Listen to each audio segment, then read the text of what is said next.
I am Ademola Lawrence, and this is live from Abuja, a show that takes you through the events that have shaped the week in Nigeria and across the world, from politics, news, entertainment, and sport.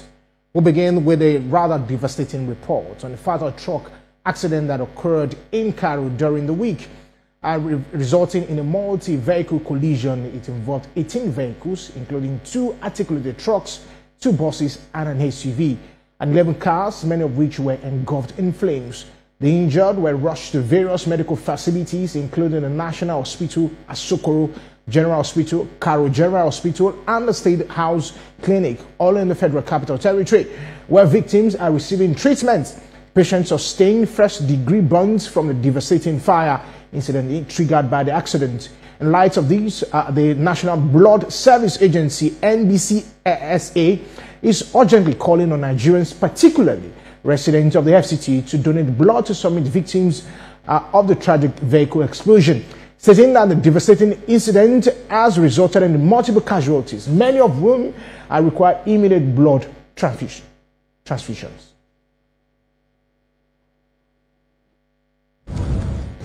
A day after the Dangote cement truck accident caused by brake failure on the part of the driver, the impact of the accident resulted in the explosion of gas tanks.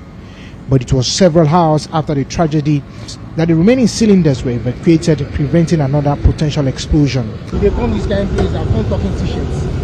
One of the victims who escaped during the explosion narrated his ordeal and how he survived. And it hit me by the side, tore the whole car by the left side. The other truck that got burned at the middle of the road hit me by the other side of the car. If I was in between the 2 trucks, I don't know how I managed. I was able to smuggle myself out.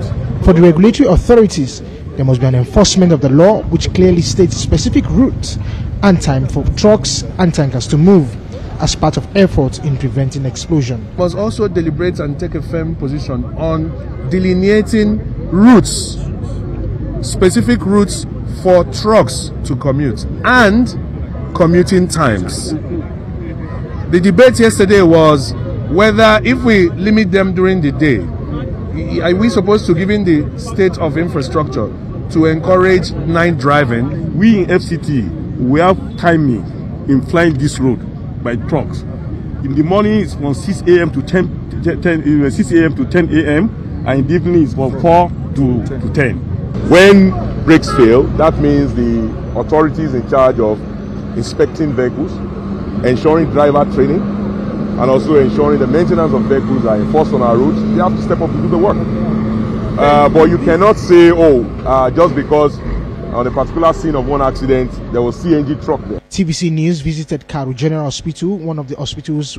There they saw people with burns and spoke with families who came to identify their loved ones. Went there to rescue people. On the way, another explode. Boom! That's what caused his death. It's very, very painful. The mother is alive. She went to Ilan Ogun last week. So the mother now is not around. We don't know how to tell the mother. Yesterday, I'm waiting for my husband coming back. We have a car, Corolla 24147. So they say explosion happened yesterday. I'm away going work. I said, let me brand to see what happened yesterday. So I asked those road safety. They said I should go hospital, Karu Hospital. When I go Karu Hospital, I see the dead body. I see he roasted. He roasted. But the clothes, he's throwing clothes that organize him. He's there now. So, may God help my life. According to FEMA, 8 people died, 25 people injured.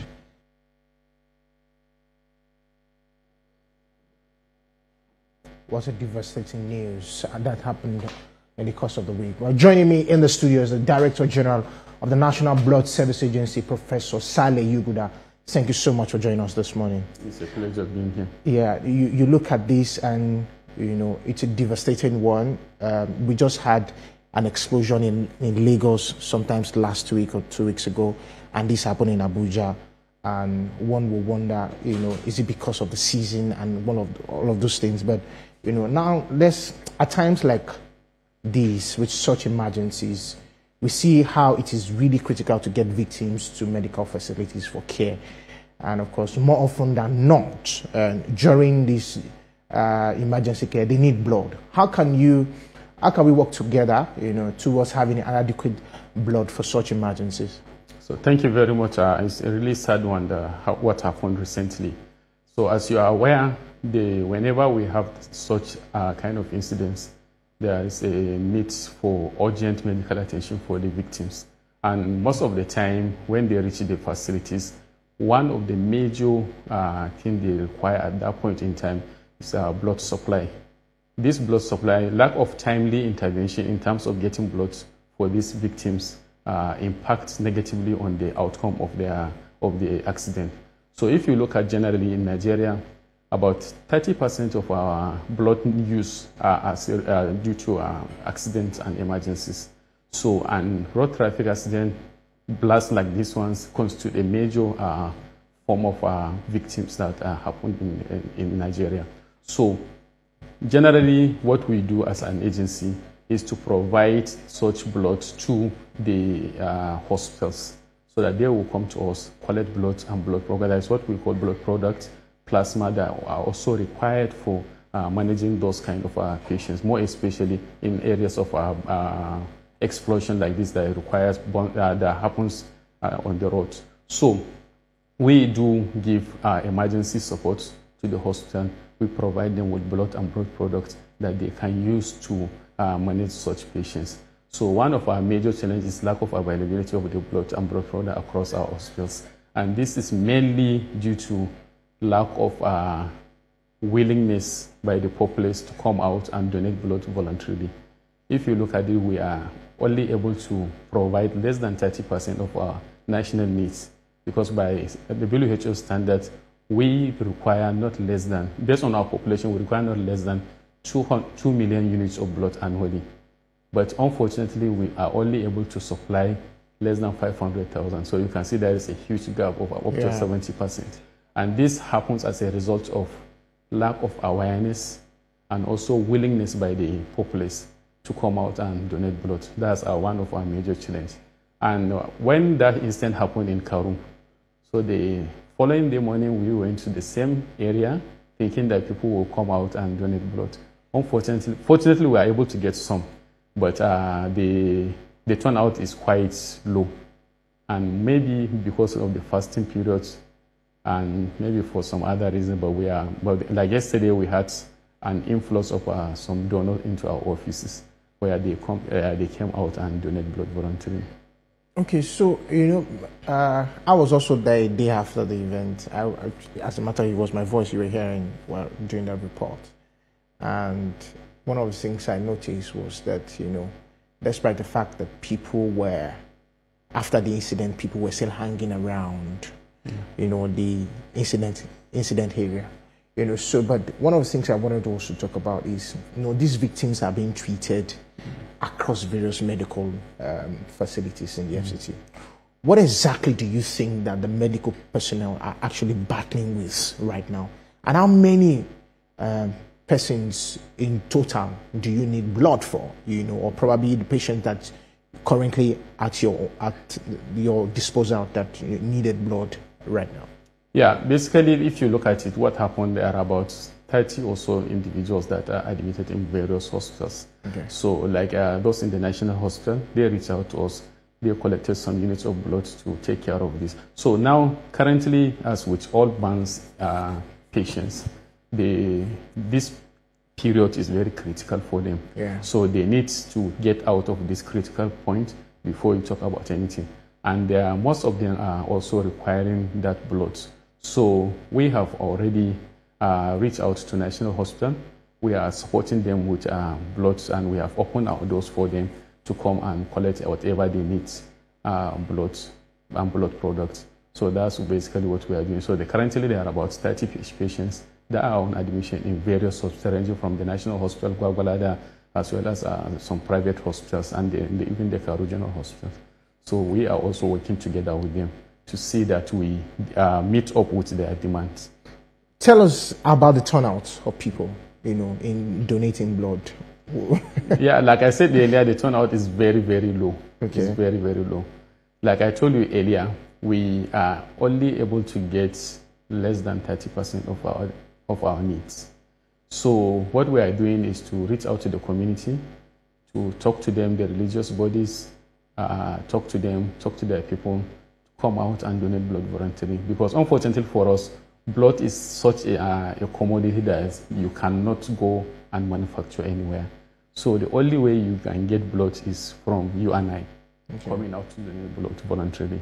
So the turnout is very low, but we are still encouraging people to come out and donate blood voluntarily. Like I said earlier, a day after the incidents, we went to around the same community, thinking that, okay, what people saw, and they will now come out and support us. Even the family of the victims, they didn't donate blood? We can't really say whether the family donated, but what we know is that the turnout was very low. Okay. And you can explain it maybe because of the fasting periods, maybe for some other reasons. But like I said earlier, yesterday, because of the massive awareness and campaigns that we went out to do, so we have received a slight increase in the walk-in donors into our center here in Wusi. So the turnout is low, but we are still hoping that people will still come out and donate blood. Because part of our mandate is to get to that level where at every point in time, any patient anywhere in Nigeria will get blood as at when due. And that's the major challenge. So now we have our strategic plan. And part of it is to establish what we call strategic blood reserve. And that reserve should have not less than 1 million units of blood across the country. And this is mainly to cater for incidents like this. We have all seen what happened in Borno during the floods. So there was a massive increase in demand for blood. And unfortunately, there are so many places that are hard to reach because of the flooding or because of banditry or whatever that is happening in some areas. So these are the major challenges. So unless we have that reserve that is perfectly conditioned to meet up with the demand, we cannot be there. You know, talking about that brings me to this question: why is Nigeria still having challenge, in blood donations? Because you look at it, 30% of the bloods that we need, we can't even get them in full force. So how do we have, I know there's awareness going on, but how do we convince people to come out and donate blood? Just like you mentioned during the Borno incident, see what happened. Now we're still looking for blood for the people who got injured at the Karu bridge. How do we move from that point where, we have enough reserve of blood for people who want blood at a particular time and they get it? Yeah, like I said earlier, the major way to get to that level is when people agree to come out and donate blood voluntarily. It's the awareness that we are talking about. So we as the agency, we are trying to reach out to everybody, every corner of the country, to make sure that people are aware of the need to support their loved ones and even those that they don't know. Because one of the beauty of donating blood are there blood banks, where... Yeah, we have blood banks. Yeah, so those blood banks, if you put them, if you accumulate everything, is it up to like 30% of what we need? Yes, everything, including those in the hospitals. Okay. Because in Nigeria, we have what we call hospital blood banks. Okay. And then we have those hospital blood banks are allowed to operate blood banking system. And we also have some private hospitals that also have blood bank. And then from our center, we have we are present in 17 states currently. And each of these centers has a blood bank where we keep blood.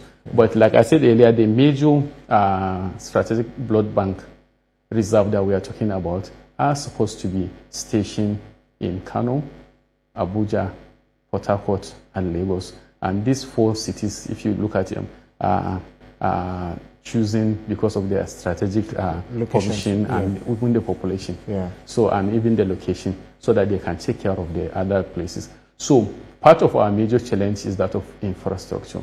So, and hopefully now this year we will see some changes because Mr. President has approved a significant increase in our allocation so that we can take care of those infrastructure deficit that we have in the country.